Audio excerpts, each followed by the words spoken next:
to Parliament through the clerk my compliance with the Higher Education Loans Board, my compliance with the Kenya Revenue Authority in terms of tax compliance.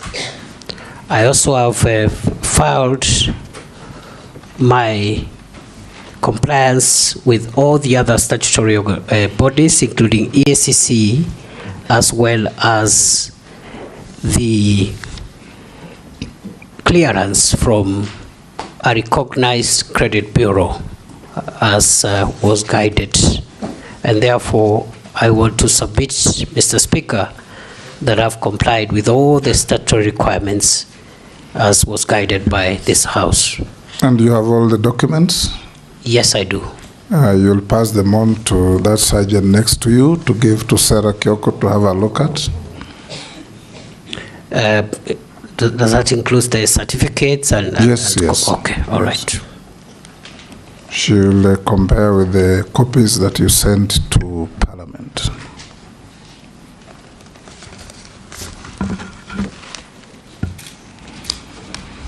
I will now open the session for asking and interrogating the nominee. And I'll give the first shot to the Deputy Speaker.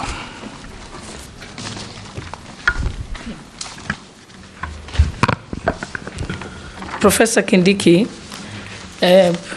I know this is within your knowledge that the Maraga Task Force on Police Reforms identified many challenges in the National Police Service, the Kenya Prison Service, and the National Youth Service as underfunding, endemic corruption, poor handling of human capital and development. So could you highlight for us some of the police reforms that you undertook during your just ended tenure as Cabinet Secretary for Interior Internal National Administration? And also, if approved, what are some of the measures that you will put in place to implement some of those recommendations?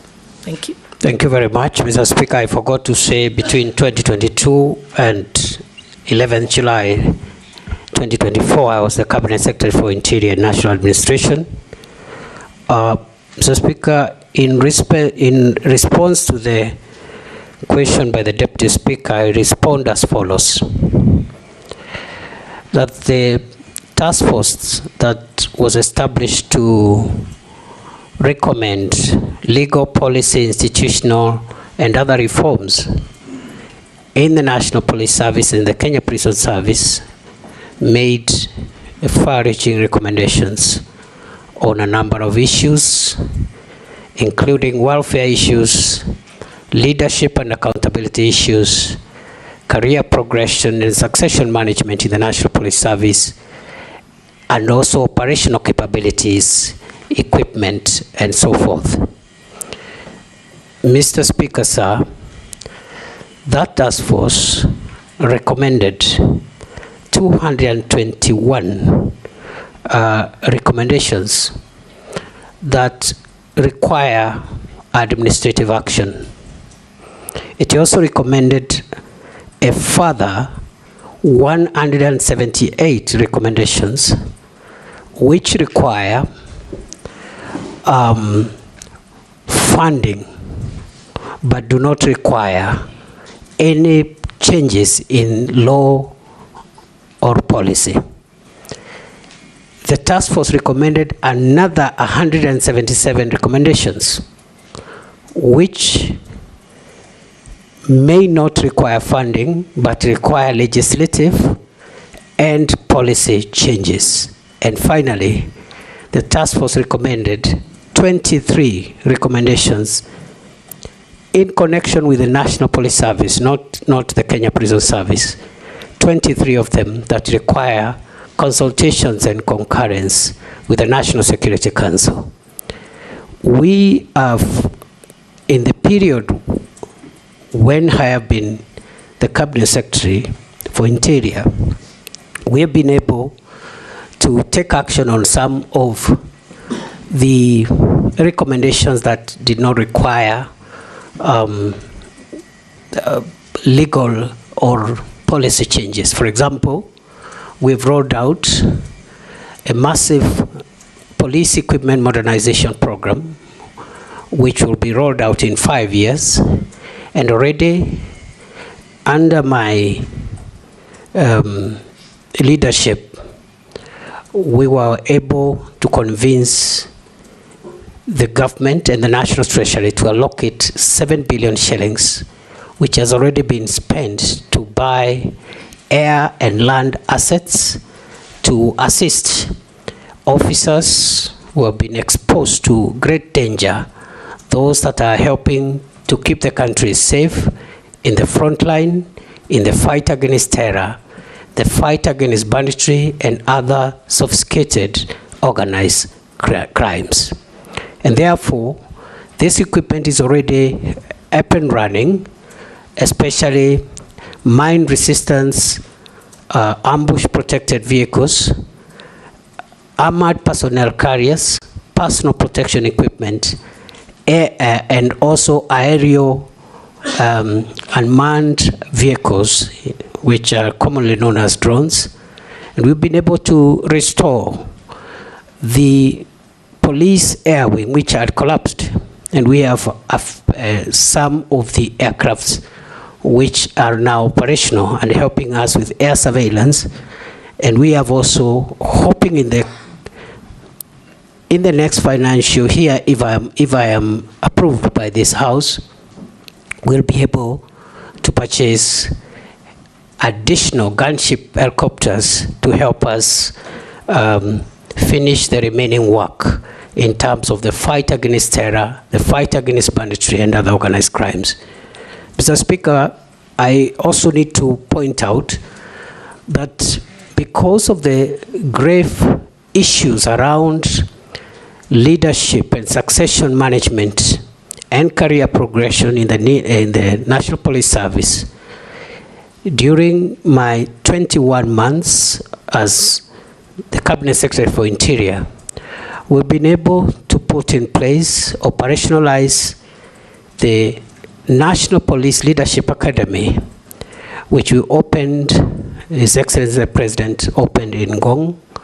And this is the academy that is helping us put together a curriculum that will help us put in place short courses, professional courses to retool, reskill our police officers, especially those that are in leadership, and also provide a fast-track process of identifying, nurturing leadership among our police officers. And therefore, going forward, with the academy now operational, we believe that in the next few years, we're going to inculcate not only fast succession management and career progression program, but also we're going to have a very motivated leadership within our police officers. We have also, of course, taken action around welfare issues. Already the increments for the first increments that were proposed by the task force have already been put in place. We have also, in terms of giving motivation to our officers, also operationalized the National Police Service Hospital, which is supposed to take care of those who are injured in the front line so that they are not exposed to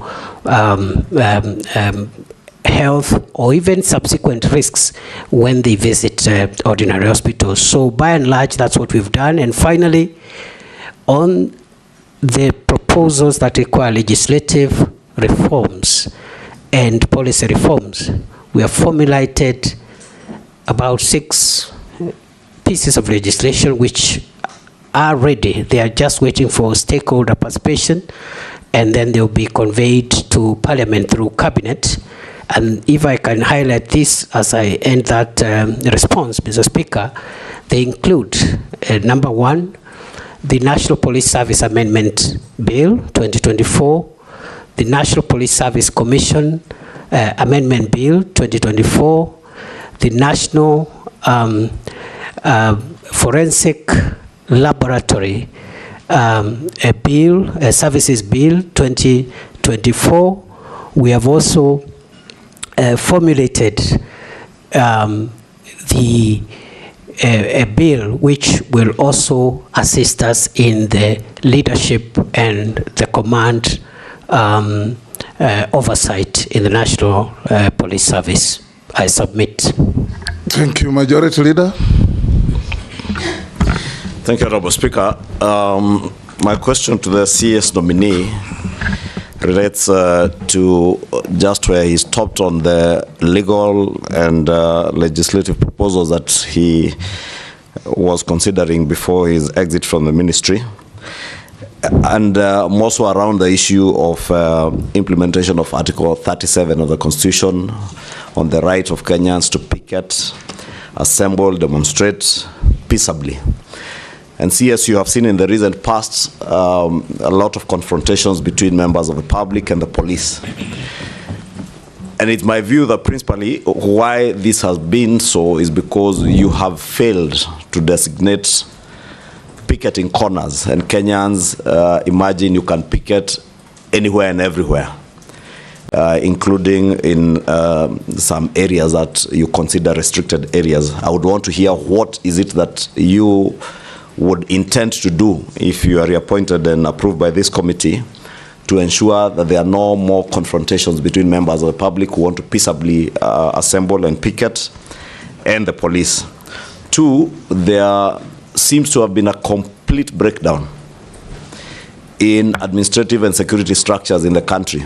And I say that in view of when you came into office, the Shakahola massacre, where up to now we don't know how many Kenyans lost their lives in Shakahola. We have seen in the recent past Kware here in Nairobi.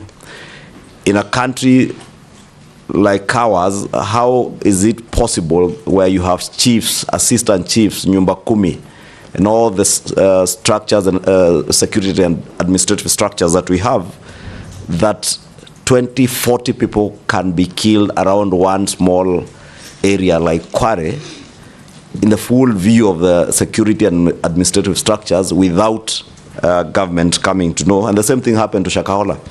And I would want to hear what is it that you would intend to do to make sure that there is restoration of administrative and security structures right at the village level to secure our country.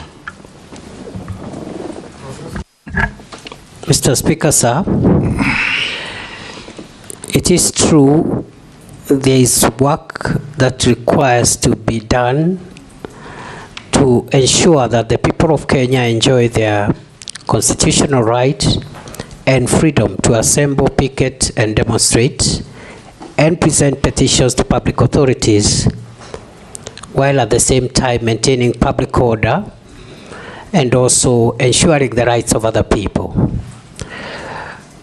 Before I was dismissed on 11th of July, I had actually finalized the draft regulations to the Public Order Act, which will be the statutory instrument to be processed for purposes of giving effect to the enjoyment of that right, not to curtail that right, because a statute cannot curtail a constitutional right, but to give effect to how that right will be exercised.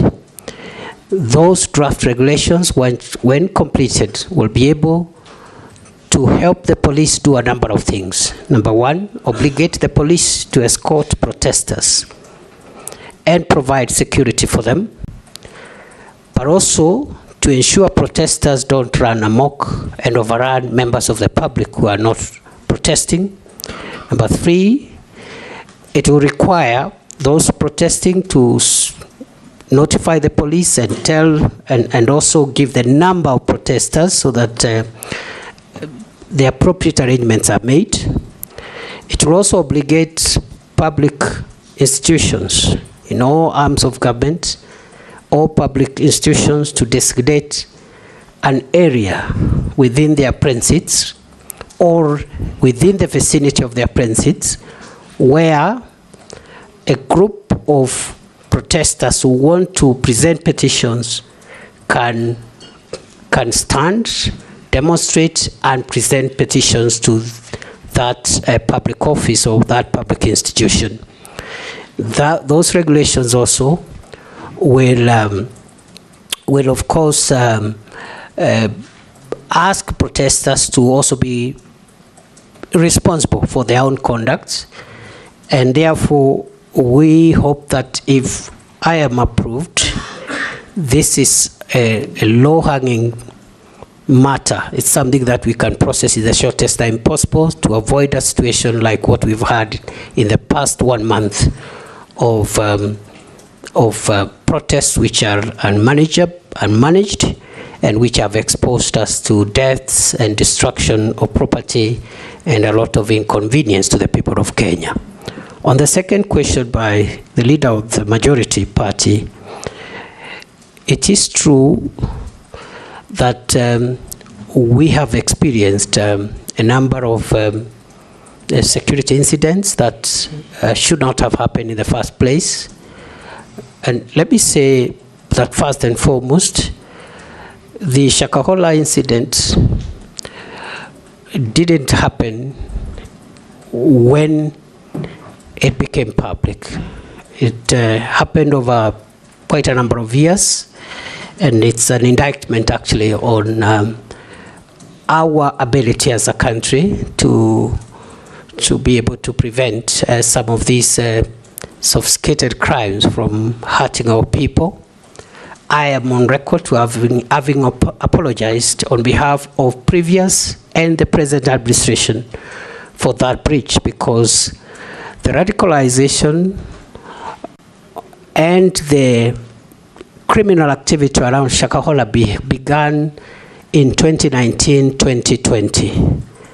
But the manifestation in terms of people dying and being buried was something that happened sometimes in 2022. And the Shakahola incidents will remain the most tragic security breach in the history of our country. We have never had a security breach of that magnitude in our country. We have learned the lessons. 2 days ago, the task force that the president had appointed has helped to give us some of the recommendations on what we need to do to avoid that going forward.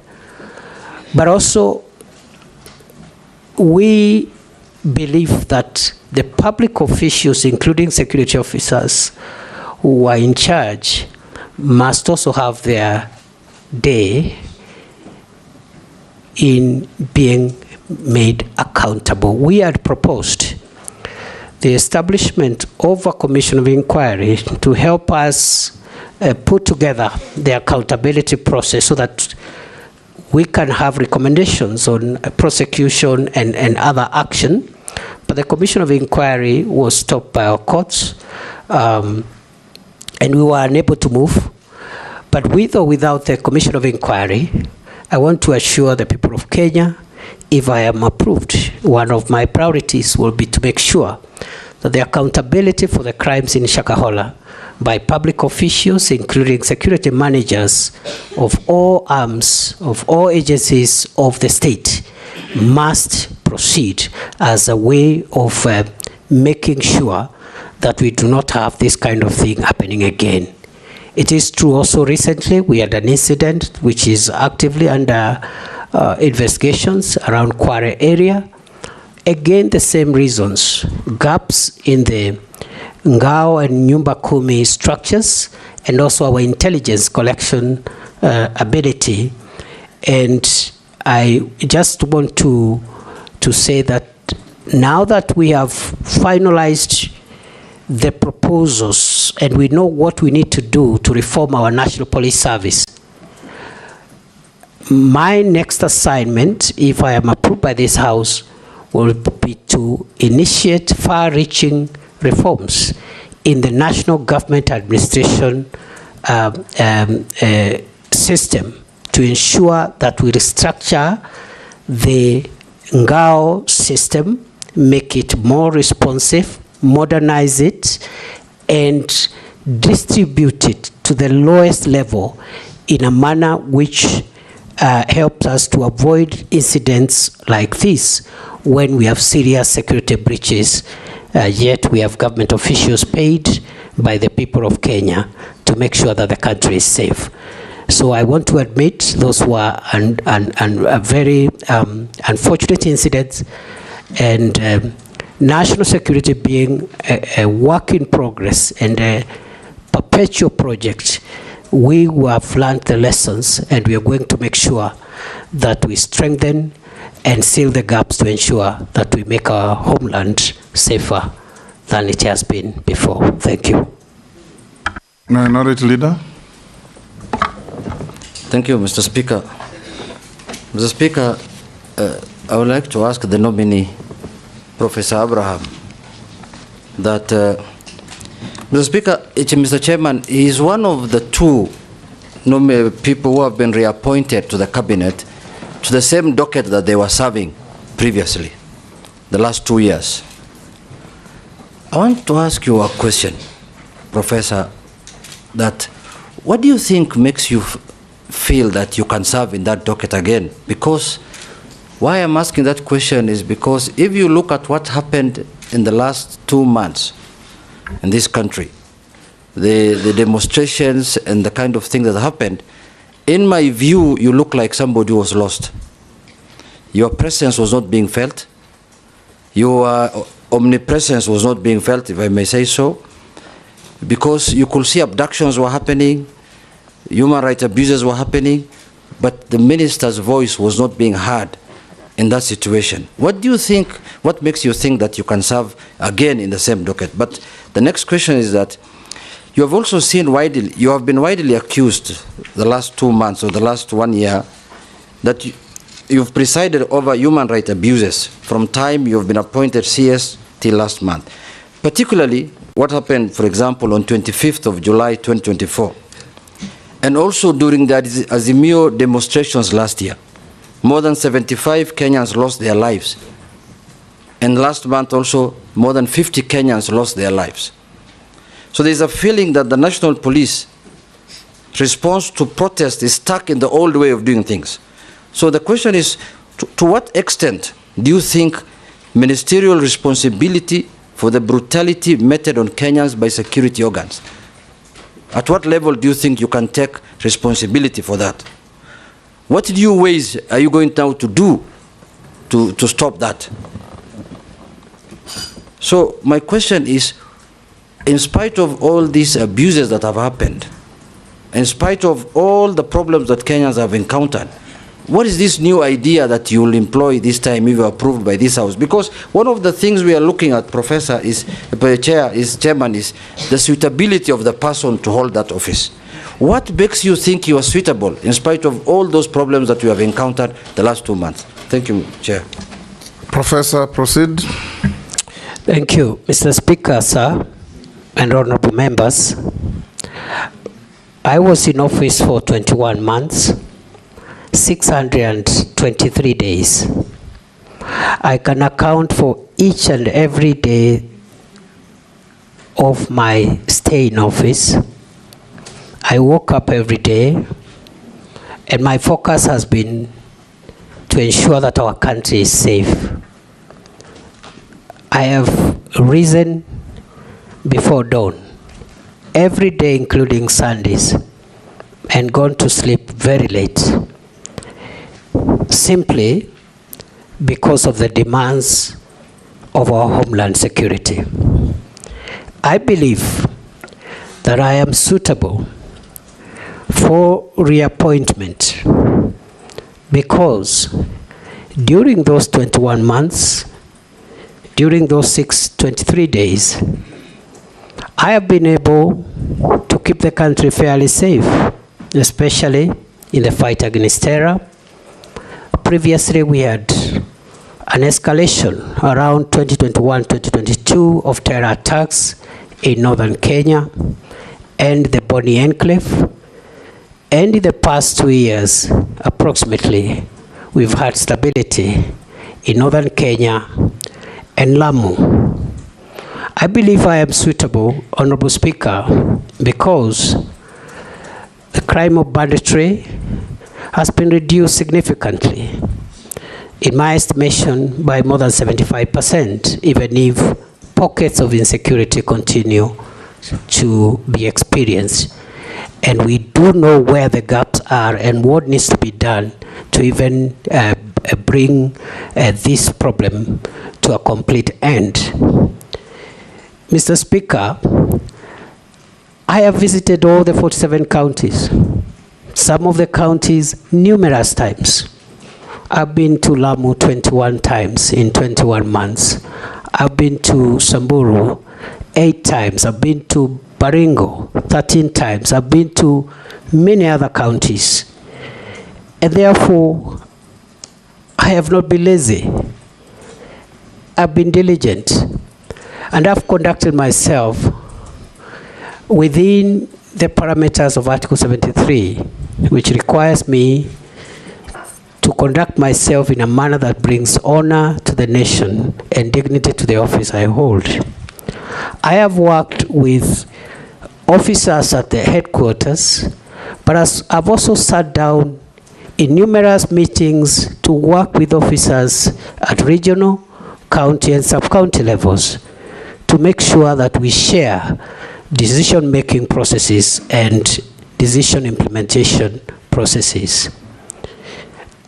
I believe, Mr. Speaker, the question has been directed to the events of the recent weeks.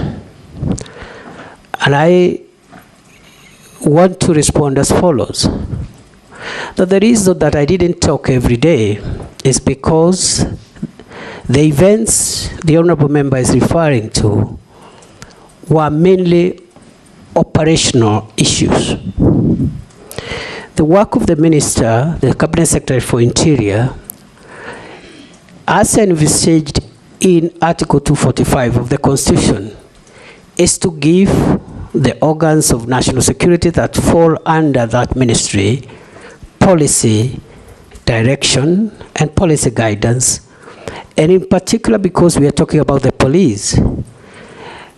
Mr. Speaker, the police is under independent command, Article 245, paragraph 2. There are only 2 people who can give the Inspector General of Police directives. First, the Cabinet Secretary for Interior, but only on policy issues. Number 2, the the Director of Public Prosecutions in matters in investigations of criminal activities. Other than that, operational matters are handled by the command of the National Police Service, and therefore the Minister doesn't give operational directives. We have communicated the policy during my time in office, the policy of the Kenya Kwanza administration on policing, which includes zero tolerance on extrajudicial killings, zero tolerance on abuse of human rights, and restraints in the use of force. Limited only, the use of force being limited only to cases contemplated in the Constitution and the National Police Service Act and the schedule thereto in the defense of life of the officer or the life of the people of Kenya. Therefore, it is unfortunate that during a recent protest, we witnessed the death of 42 Kenyans. We also had injuries, 486 civilians and 385 police officers were injured. We had about 1,387 arrests. We had 54 police cars destroyed and 110 motor vehicles belonging to the people of Kenya also destroyed in those protests. And therefore, I want to submit as follows: that the operational responsibility of policing lies with the command of the National Police Service, it is my estimation that on a broader scale of things, generally, the police tried their best to protect the country against mobs of criminals, arsonists, and other dangerous people, including those who visited Parliament and wanted to kill parliamentarians and other people. The police did their best. And in the event, as it is possible, that any officer went beyond what is allowed in terms of the use of force, it is now the work of the Independent Police Oversight Authority and other accountability agencies to help the country to bring to closure the issue of justice for excess use of force. I want to submit as follows, Mr. Speaker, that even beyond the police having independent operational command, the issue of the use of firearms by a police officer is individual. If you read the National Police Service Act and the Schedule 6 to that Act, every police officer has individual responsibility on how they use firearms. You cannot, the Inspector General of Police will not be there to tell the police, the officer, shoot this one, don't shoot this one. There will be an operational order that will generally guide the police officer. So the accountability of the IG will be on the operational order, which is publicly available, whether that operational order met the constitutional threshold, but the use of force by individual officers is an individual responsibility issue. Other than that, I commend generally those officers who tried their best in very difficult circumstances to help the country come to terms with what happened, and hope and will see to it, if I am reappointed, that the accountability for those who violated the law is pursued conclusively. I submit.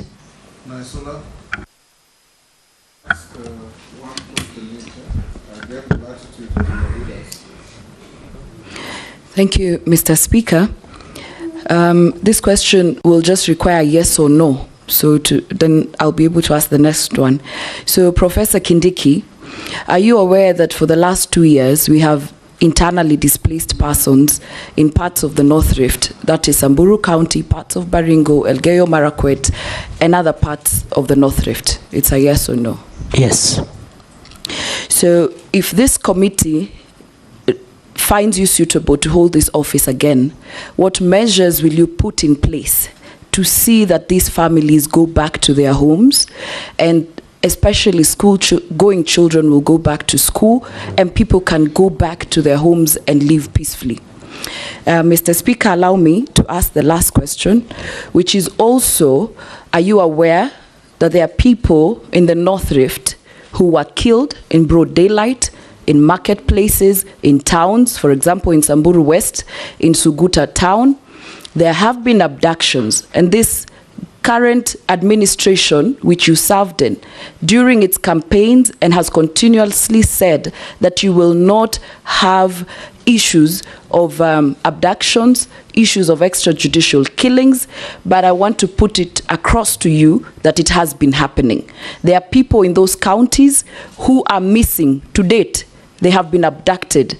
I want to ask you whether you're aware, and we have sufficiently been informed that it is alleged that it is security officers who have abducted these people. Is that one of your measures of ensuring insecurity is settled in these areas? And do you think, as a professor of constitutionalism and ensuring we follow the Constitution, is that the right way in ensuring fair justice even to those who are accused?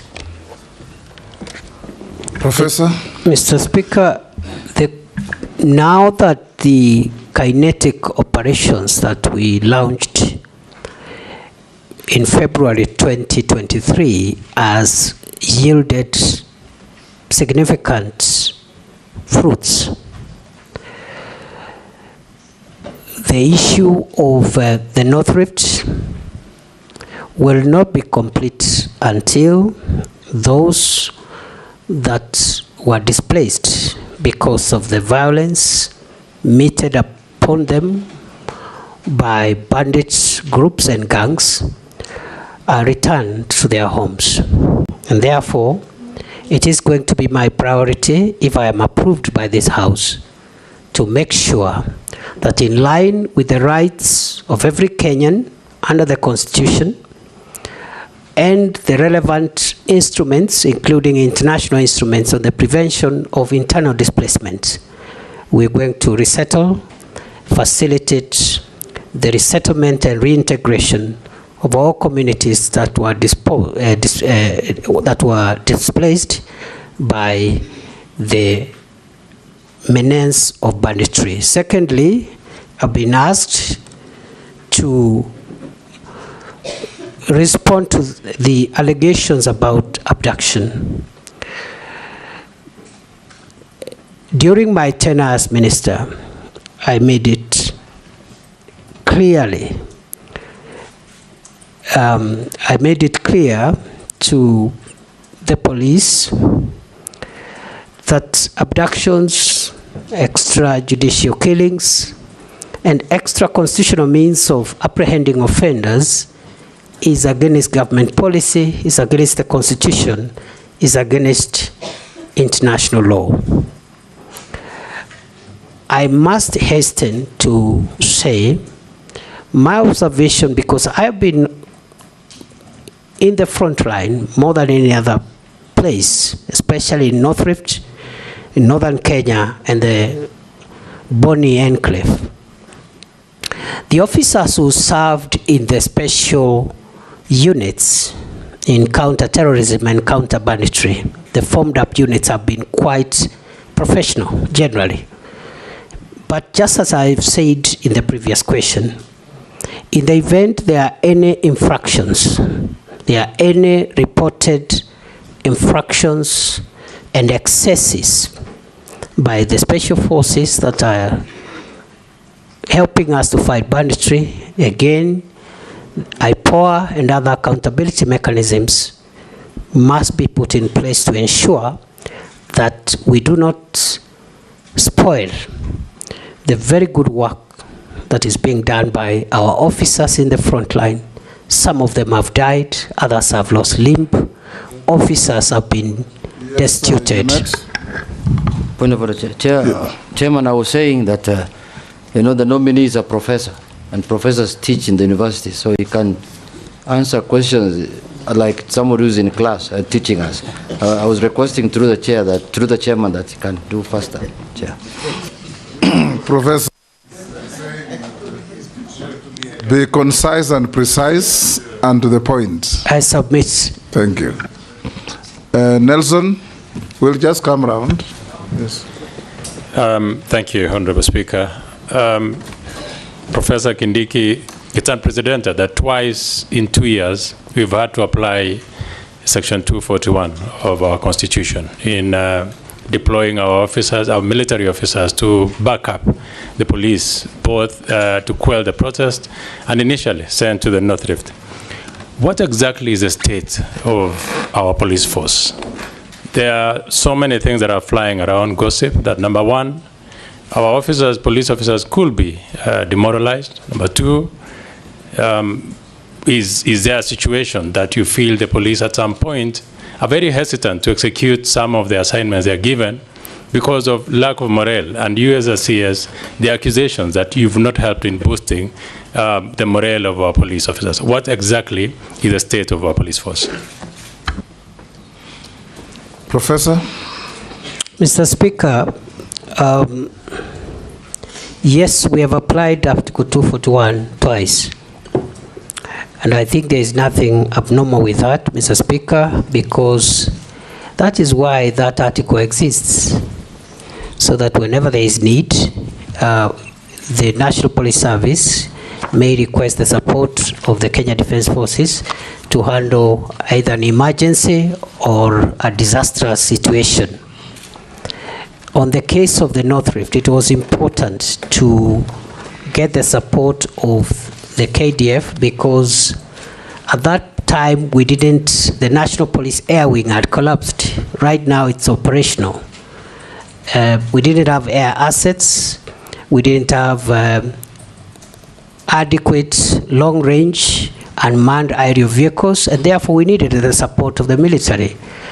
But the effort in North Rift is police-led. In fact, the military has been supportive in the peripheries, police-led. Even in terms of numbers, we have 4,500 police officers against less than 1,000 KDF officers. With regard to the recent emergency we had, again, what we had on 25th of June was unprecedented. And our calling of the KDF was simply to put them on standby should they be needed. And you've seen they have not been needed. But it was a precaution because the criminals who wanted to ban Parliament were also threatening to ban State House and other critical installations. So if that was not reason enough to put KDF on standby legally, I don't think any other situation would have met threshold, because what we faced in the last month, in our view, was existential threat, not just to the arms of government, but to the state itself. And therefore, the police is in good shape. There are issues of welfare which we are handling. I've already mentioned about the salary increments which we have started implementing. There is issues around housing. There are also issues about